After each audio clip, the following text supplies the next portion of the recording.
জীবনে আরেকটা জিনিস বলেন, আমাদের এই জীবনে অনেক কাজ করি আমরা। কারোর লক্ষ্য উদ্দেশ্য এমপি হওয়া, কারোর লক্ষ্য উদ্দেশ্য বড় ডাক্তার হওয়া, বড় লোক হওয়া, অনেক উদ্দেশ্য আছে।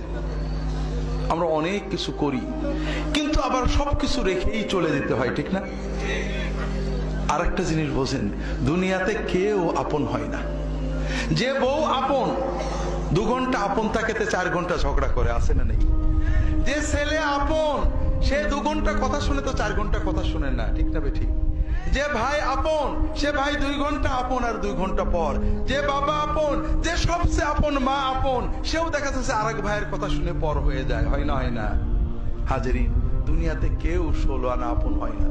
আমাদের এই জীবনটা পরকে আপন করার, মানুষকে খুশি করার জন্য একটা সংগ্রাম। ছোটবেলায় বাবা মাকে খুশি করার চেষ্টা করেছি, পারিনি, কত মারছে, ঠিক না ঠিক? বড় হয়ে বান্ধবীদের বন্ধুদের খুশি করার চেষ্টা করছি, থাকেনি, ঠিক না ঠিক? বিয়ে করে বউকে স্বামীকে খুশি করার চেষ্টা করেছি, 16 আনা কখনোই হয়নি, ঠিক না ঠিক? কর্মক্ষেত্রে, জীবনে, সব জায়গায় আমরা 12 আনা ব্যর্থ, যদি 4 আনা সফল হইও, ঠিক না ঠিক? একজনই আছেন যাকে আপন করলে তিনি কখনো পর হন না। তিনি কে? আল্লাহকে আপন করতে পারলে সব সময় আল্লাহকে সাথে পাবেন।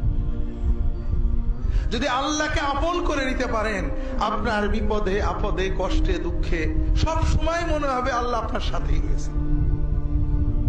যে বেদনা কারোর কাছে বলা যায় না, বউয়ের কাছে বলা যায় না, মায়ের কাছে বলা যায় না, যে আনন্দে কাউকে শরীক করা যায় না, যদি আল্লাহকে আপন করতে পারেন, সেই আনন্দে আল্লাহকে শরীক করতে পারবেন, সেই বেদনার কথা আল্লাহর কাছে বলে বুকটাকে হালকা করতে পারবেন।